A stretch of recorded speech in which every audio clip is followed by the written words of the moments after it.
இதை நம்ம என்ன பண்ணணும் இல்ல எதுவுமே பண்ணக்கூடாதா அப்படிங்கிற கேள்வி தான் இப்ப நீங்க என் மூலமா தெரிஞ்சுக்க போறீங்க. ஏன்னா இது மிக முக்கியமான கேள்வி, எல்லாரும் தெரிஞ்சுக்க வேண்டிய விடை இதுலதான் இருக்கு. அப்படின்னா தொடர்ந்து படங்களில் நடிக்கலாமா? சூப்பர் ஸ்டார் என்று மக்களால் அன்போடு அழைக்கப்படும் நமது பாசத்திற்குரிய நடிகர் திரு ரஜினிகாந்த் அவர்களோட சமீபத்திய உடல்நிலை ப்ராப்ளமும் சிகிச்சை குறித்தும் சிலர் தெரிஞ்சுக்கணும் அப்படின்னு விரும்புனீங்க. அவருக்கு ஏற்பட்ட ப்ராப்ளம் என்ன, சாமானிய மக்களுக்கு இந்த மாதிரி ஒரு ப்ராப்ளம் வந்துச்சு அப்படின்னா அதை எப்படி எதிர்கொள்வாங்க, என்ன விதமான சிகிச்சை முறை மக்களுக்கு தேவைப்படும் அப்படிங்கறது இந்த வீடியோ மூலமா நீங்க தெரிஞ்சுக்க போறீங்க. அதை விட முக்கியமா இந்த சிகிச்சை முறை அப்படிங்கிறது வருமுன் காப்போம், ஒரு பெரிய பிரச்சனை வந்ததுக்கு பின்னாடி நம்மளால காப்பாற்றவே முடியாம போயிடும் அப்படிங்கிற ஒரு சிச்சுவேஷன் வரும்.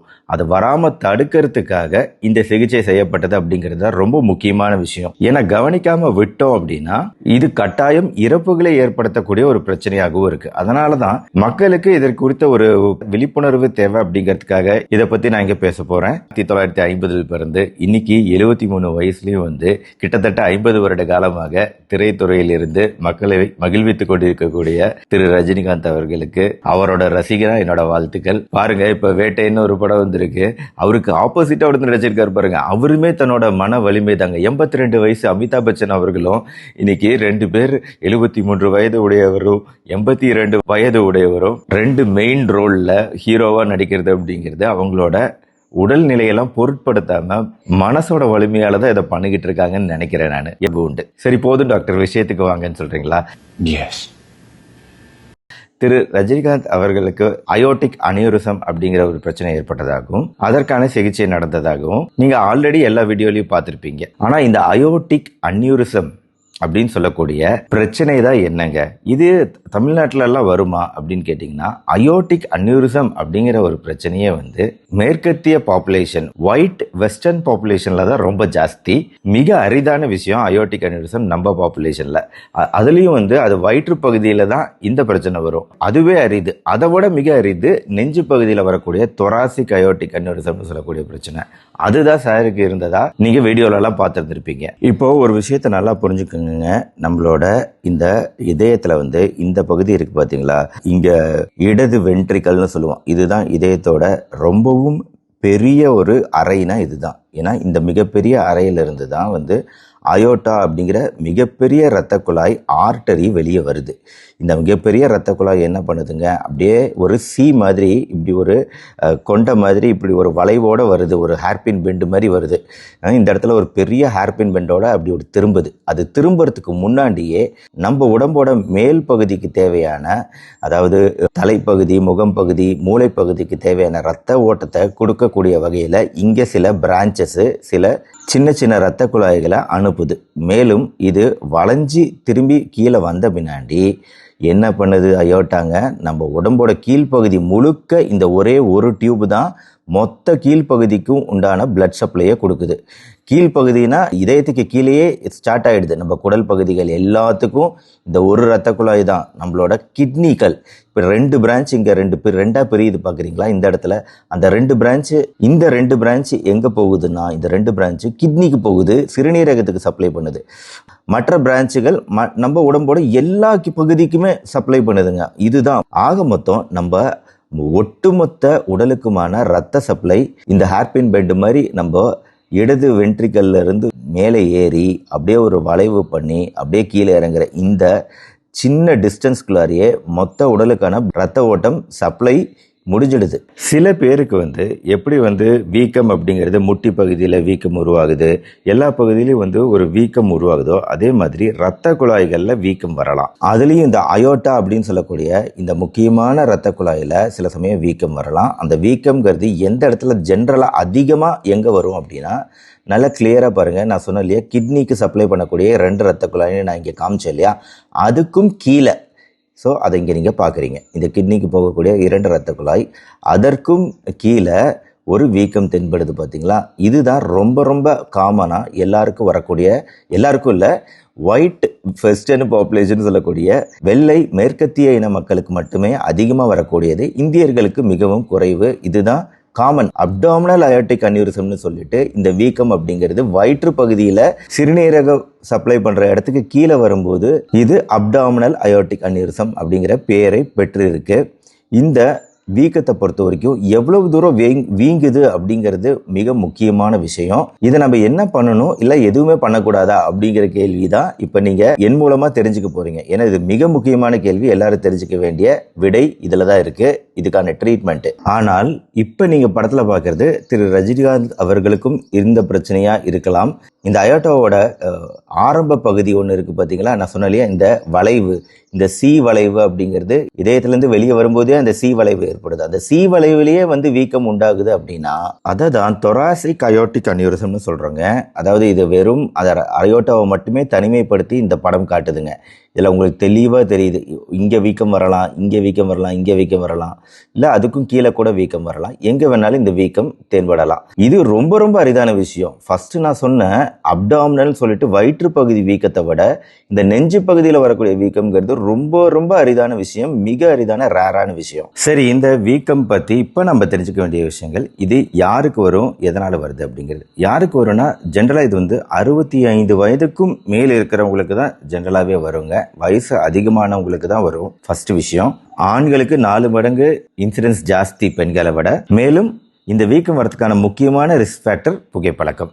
எல்லாருக்குமே தெரியும், உடம்புக்கு நல்லதில்லை, அனுபவத்தில் சொல்றேன். சின்ன வயசுல இருந்து படங்கள்ல காமிச்ச அந்த புகைப்பழக்கம் அப்படிங்கிறது ஒரு முக்கியமான ரிஸ்க் ஃபேக்டர் இந்த அன்யூரிசம் வரதுக்கு. பெண்கள்ல கூட வரலாம். பெண்கள்லையுமே 70 வயசுக்கு மேல இருக்கக்கூடிய பெண்கள் புகைப்பிடிப்பவராக இருந்திருந்தா அவங்களுக்கு வரக்கூடிய சான்ஸ் ரிஸ்க் இருக்கு. வயிற்று பகுதி அன்யூரிசம்ங்கிறது 75%, அதுதான். மீதி 25% தான் நெஞ்சு பகுதியில் வரக்கூடிய அந்த அன்யூரிசம் வீக்கம். இப்போ என்னென்ன அறிகுறிகள்? ஜென்ரலாகவே இந்த வீக்கம் அப்படிங்கிறது உள்ள இருக்கிறதுனால எந்த அறிகுறிகளும் பொதுவாக ஏற்படாதுங்க. அதுதான் ஃபர்ஸ்ட் விஷயம். யாருக்கும் அறிகுறிகள் தென்படாது. ஆனால் அறிகுறிகள்னு ஒன்று வரும்போது ஆல்ரெடி இந்த வீக்கம் காம்ப்ளிகேஷனுக்கு போயிருந்தாதான் பயங்கரமாக தெரியும். ஒன்று இது வீங்கிக்கிட்டே போகுது ரத்த குழாய், அதுக்காக அது ஃபுல்லாக வெடிச்சிடும் சொல்ல முடியாது. அதுக்கு முன்னாடி டியர் ஆகும், கிளிய ஆரம்பிக்கும். ஏன்னா கான்ஸ்டன்ட்டாக இது வழியா எவ்வளோ லிட்டர் ரத்தம், 1200 லிட்டர் ரத்தம் ஒரு சிறுநீரகம் ஃபில்டர் பண்ணுதுன்னு சொல்கிறேன். அப்போ 1200 லிட்டர் ரத்தம்னா அத்தனை வாட்டி அது சுற்றிக்கிட்டே இருக்குது. ரொம்ப ஹெவியாக ஃபங்க்ஷன் ஆகிக்கிட்டு கூட வேலை செஞ்சுக்கிட்டு இருக்கக்கூடிய டியூப்னா அது அயோட்டாங்கிற அந்த மிகப்பெரிய ரத்த குழாய் தான். இந்த ரத்த குழாய் தொடர்ந்து வேலை செஞ்சுக்கிட்டே இருக்குது. அப்படிங்கும்போது அந்த வேலைக்கு ஏற்றபடி இந்த ரத்த குழாயோட சுவர்கள்லாம் நல்லா ஸ்ட்ராங்காக இருக்கணும். ஸ்ட்ராங்காக இல்லை, வீக் ஆகி இந்த மாதிரி பலூன் மாதிரி ஒரு பக்கமாக வீங்குது அப்படின்னா அதன் மேலே அழுத்தம் அதிகமாகிட்டே போகும். இது லா ஆஃப் லேப்லைஸ் அப்படின்னு சொல்லிட்டு ஒரு விஷயம் இருக்கு. பிசிக்ஸ், இயற்பியல்ல இருக்கக்கூடிய விஷயம் தான் லா ஆஃப் லேப்லைஸ். அதாவது ஒரு பலூனே எடுத்துக்கிட்டீங்கன்னா அந்த பலூன் விரிவடைய விரிவடைய அந்த ரத்த குழாயோட வெளிப்புற சுவர்களோட திக்னஸ் இருக்கு பாத்தீங்களா, அந்த திக்னஸும் டென்ஷனும் இன்வெர்ஸ்லி ப்ரொபோர்ஷனல் சொல்லுவோம். இதை நான் எப்படி தமிழ்ல சொல்றதுன்னு தெரியல. திக்னஸ் குறைய குறைய குறைய டென்ஷன் அதிகமாகும். ஒன்று சிம்பிள், பலூன் திக்காக இருக்குது, நீங்கள் காற்று ஊத ஊத ஊத ஊத அந்த பலூன் பெருசாகுது. பலூன் பெருசாக பெருசாக அந்த பலூனோட திக்னஸ்ஸு குறையுது. திக்னஸ் குறையுது, ஆனால் டென்ஷன் அதிகமாகிட்டே போகுது. ஒரு ஸ்டேஜில் அதை நல்லா பெருசாகும்போது ஃபுல்லாக டென்ஷன் அதிகமாகி வெடிச்சிடுது பலூனு. இதுதான் லா ஆஃப் லேப்லைஸ். இது இயற்பியலில் பல இடங்களில் உபயோகப்படுத்தப்பட்டாலும் மெடிசனில், மருத்துவத்தில் இது அன்யூரிசம்னு சொல்லக்கூடிய இந்த ரத்த குழாய் வீக்கத்தில் இந்த இயற்பியல் நல்லாவே பொருந்தும். இந்த ரத்த குழாய் விரிவடைய விரிவடைய விரிவடைய விரிவடைய இந்த ரத்த குழாயோட திக்னஸ் குறைஞ்சிக்கிட்டே போய் அதோட தடிமன் குறைஞ்சிக்கிட்டே போகுது. ஆனால் அதோட டென்ஷன் அதிகமாகிட்டே போகுது. இது விடக்கூடாது. இது இப்படியே விட்டோம் அப்படின்னா ஒரு ஸ்டேஜில் இது வெடிக்கலாம். அப்படி வெடிச்சிச்சு அப்படின்னா நம்ம மரணத்தை தடுக்கவே முடியாது. அதனால தான் இந்த வீடியோவில் சொன்னேன், இது மிகப்பெரிய ஒரு வருமுன் காப்போம் சிகிச்சை அப்படிங்கிறதுல சந்தேகமே கிடையாது. ஏன்னா கண்டுபிடிச்சிட்டாங்க அப்படின்னா அதோட தன்மை என்னன்னா நாளடைவில் அது அதிகமாகிட்டு தான் போகும். லா ஆஃப் லேப்லேஸ் ஞாபகம் வச்சுக்கணும். உடம்புல மற்ற பகுதியில் லா ஆஃப் லேப்லேஸ் பொருந்தாது. அந்த இடத்துல ஒரு கட்டி இருக்குன்னா அது வேற எந்த விதமான கட்டிங்கிறத பொறுத்து தான். புற்றுநோய் கட்டியாக இருந்தால் தான் வளரும். மீதி கட்டிகள் அப்படியே இருக்கும். கொழுப்பு கட்டிகள் இருக்கு, அந்த கட்டிகளை பெருசாகுமா? ஆகாது. அதுக்கு உள்ளார எந்த ஒரு ஃபங்க்ஷனும் நடக்கல. அதனால அந்த கட்டி அப்படியே இருக்கு. மிக மிக மெதுவாக வளரக்கூடியது தான் கட்டிகள். ஆனா இது ரத்த குழாயில வரக்கூடியது வேற. அதனால இது லா ஆஃப் லேப்லேஸை ஃபாலோ பண்ணும். இது கொஞ்சம் கொஞ்சமா விரிவடைகிறது அப்படிங்கிறது இயற்கை, இயற்பியல். இதை நம்ம தடுக்க முடியாது. அதனாலதான் இதை கண்டுபிடிச்சிட்டாங்க அப்படின்னா அதை சரி செய்யறதுக்கான உண்டான முயற்சிகளை பண்ணணும். அதை தான் மருத்துவர்கள் பண்ணியிருக்கிறாங்க திரு ரஜினிகாந்த் அவர்களுக்கு. நாளைக்கு வந்து இதை அப்படியே விட்டுட்டோம் அப்படின்னா அது என்னைக்கு இருந்தாலும் இது வெடிக்குங்கிறது தான். அதே சமயம் எல்லாரும் இதற்கான சிகிச்சை பண்ணணுமா அப்படின்னா அது தேவையில்லை. எல்லாருக்கும் நம்ம சிகிச்சை செய்யணுங்கிற அவசியம் இல்லைங்க. இது எந்த அளவுக்கு இந்த விட்டம் இருக்கு அப்படிங்கறத பொறுத்து தான் சிகிச்சை. இந்த டயாமீட்டர் வந்து 3 இருந்து 3.9 சென்டிமீட்டர் வரைக்கும் இருக்குன்னு வைங்க. 3 வருஷத்துக்கு ஒரு தடவை ஃபாலோ பண்ணா போதும். ஏன்னா வந்து திக்னஸ் அதிகமாக இருக்குது. 3 to 3.9 சென்டிமீட்டர்னா திக்னஸ் ஓரளவு இருக்குது. அது எப்போ பெருசாகும் இல்லை பெருசாகாமே போகலாம், ரொம்ப நாட்கள் ஆகலாம் அப்படிங்கிறது தான் விஷயம். அதனால வந்து 3 வருஷத்துக்கு ஒரு தடவை ஃபாலோ பண்ண சொல்லுவோம், எதுவும் பண்ண வேண்டியதில்லை. ஆனால் 4 சென்டிமீட்டர்லேருந்து 4.9 சென்டிமீட்டர் வரைக்கும் இதோட டயாமீட்டர் இருக்குது அப்படின்னா 12 மாதத்துக்கு ஒரு தடவை, அதாவது வருஷத்துக்கு ஒரு தடவை ஒரு அல்ட்ராசவுண்ட் ஸ்கேன் பண்ணி அதோட டயாமீட்டர் எவ்வளோ அப்படிங்கிறத மெஷர் பண்ணி வச்சுக்கிறது ரொம்ப ரொம்ப முக்கியம். வருஷம் ஒரு தடவை ஃபாலோ பண்ணணும். ஒருவேளை அதிகமாகுது அப்படின்னா நம்ம ட்ரீட்மெண்ட்டுக்குள்ள போகணும். 5லேருந்து 5.4 சென்டிமீட்டர் அளவுக்கு சுற்றளவு இருக்கு அப்படின்னா 6 மாசத்துக்கு ஒரு தடவை ஸ்கேன் பண்ணணும். ஒவ்வொரு 6 மாசத்துக்கு ஒரு தடவை ஸ்கேன் பண்ணி பார்த்துக்கிட்டே இருக்கணும். ஆனால் 5.5 சென்டிமீட்டரை தாண்டிடுச்சு சுற்றளவு அப்படின்னா அப்போ நம்ம சிகிச்சை பண்ணி தான் ஆகணும். ரொம்ப சீக்கிரம் அது வேகமாக ப்ரோக்ரஸ் ஆகும், இன்னும் அதிகமாக பெருசாகும் அப்படிங்கிற சான்ஸ் இருக்கு அப்படிங்கிற அந்த லா ஆஃப் லாப்லேஸ் ஃபார்முலா அப்போ அப்ளை ஆக ஆரம்பிச்சிடும். 5.5 சென்டிமீட்டரை தாண்டின பின்னாடி அந்த ஃபார்முலா அப்ளை ஆக ஆரம்பிச்சிச்சுன்னா அந்த பலூன் வெடிச்சிச்சுன்னா அது மிகப்பெரிய டேஞ்சர் அப்படிங்கிறது தான் விஷயம். அப்போ இம்மீடியட்டாக ட்ரீட்மெண்ட் பண்ணணும். சரி டாக்டர், நீங்கள் 3 சென்டிமீட்டர்லேருந்து ஸ்டார்ட் பண்ணீங்க, 3 சென்டிமீட்டருக்கு குறைவாக இருந்துச்சுன்னா நீங்கள் எதுவும் பண்ண தேவையில்லை, நார்மல்.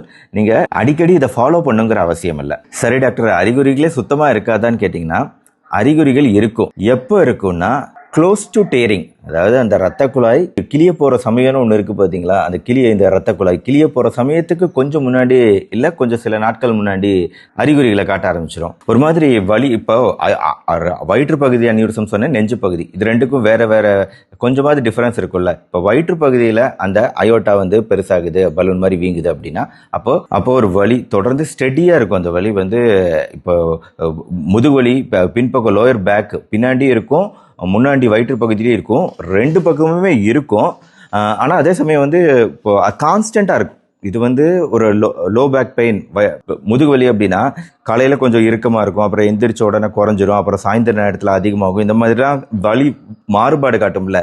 ஆனால் இந்த வலி வந்து மாறுபாடு காட்டாது, அப்படியே கான்ஸ்டண்ட்டாக அந்த வலி இருந்துக்கிட்டே இருக்கும். இந்த வலி வந்து கால் பகுதி, நம்மளோட கிராயின் பகுதி, இந்த வலி வந்து நம்மளோட கால் பகுதி, நம்மளோட கிராயின் பகுதியிலலாம் அதிகமாக இருக்கும்.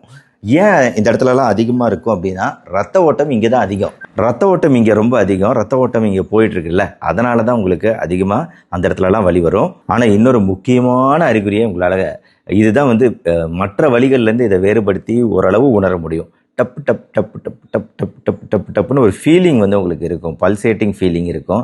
அது வந்து வயிற்று பகுதியில் ஃபீல் பண்ண முடியும். ஏன்னா அது கொஞ்சம் பெருசாகிடுச்சுல்ல, இது பல்சேஷன் தான், இது ரத்த குழாய் பல்சேஷன் நடந்துக்கிட்டே இருக்குது. அதனால் அந்த பல்சேட்டிங் சென்சேஷன் சொல்லக்கூடிய டப் டப் டப் டப் டப்னு ஏதோ ஒரு அடிச்சுக்கிற மாதிரி ஒரு சத்தம் உள்ளே கேட்குது, ஒரு மாதிரி ஒரு ஃபீலிங் உணர முடிஞ்சிச்சுன்னா நீங்கள் கட்டாயம் ஸ்கேன் பண்ணி பார்த்துக்கணும். இப்போ நெஞ்சு பகுதியில் வந்து இதே அனியூரிசம் வந்துச்சு அப்படின்னா தொராசிக் aortic அனியூரிசம்க்கு அதே மாதிரி வலி இருக்கும், நெஞ்சு பகுதியில் வலி இருக்கும். முதுகு பகுதியில் ஆக்சுவலாக நெஞ்சு பகுதியோட முதுகு பகுதியில் வலி இருக்கும், இருமல் இருக்கும், வாய்ஸ் வந்து ஒரு மாதிரி ஸ்க்ராட்சியாக இருக்கும், டிஃப்ரெண்ட்டாக இருக்கும், வாய்ஸ் மாறுபாடு இருக்கும், பேச்சு அந்த பேச்சில் ஒரு மாறுபாடு, ஒரு சத்தம் கேட்கலாம், ஒரு கரகரன்னு, மூச்சு விடுறதுல சிரமம் இருக்கலாம், வலி ஒரு டெண்டர்னஸ் அழுத்தினாலும் லைட்டாக வலிக்கலாம், ஒரு வலி கான்ஸ்டண்ட்டாக நெஞ்சு பகுதியில் இருக்கலாம். ஆனால் இது வந்து மற்ற விஷயத்துலேருந்து நம்ம வேறுபடுத்தணும். வயிற்று வலியா, வயிற்று பிரச்சனையா, இதய பிரச்சனையா, எத்தனையோ விஷயங்கள் இருக்கு. அப்போ இதை மருத்துவரை தான் வேறுபடுத்த முடியும். நீங்களா வந்து நினச்சிக்காதீங்க, நான் இத்தனை விஷயத்த சொல்றதுனால ஆஹா எனக்கு அயோட்டிக் அனியூரிசம் வந்துருச்சா, ரொம்ப ரொம்ப அரிதான விஷயம் சொல்லிட்டேன். அதனால இந்த அறிகுறிகள் நான் சொல்றதுனால இதே மாதிரி தான் எனக்கு இருக்கு டாக்டர், அப்போ எனக்கு கண்டிப்பாக அயோட்டிக் அனியூரிசம் இருக்கு அப்படின்னு நிறைய பேர் ஏதோ நினச்சி பயந்துக்கிறீங்க. அப்படிலாம் பயப்படாம டவுட் இருக்குன்னா நேராக போய் ஒரு வாட்டி செக்அப் மட்டும் பண்ணிக்க. சரிங்க, இதா அடுத்த கட்டம் தான் வந்து கிழிஞ்சு போதல். ரத்த குழாய் கிழிஞ்சு போக ஆரம்பிச்சிருச்சு அப்படின்னா, அயோட்டா கிழிஞ்சு போக ஆரம்பிச்சிருச்சுன்னா it is the deadly condition.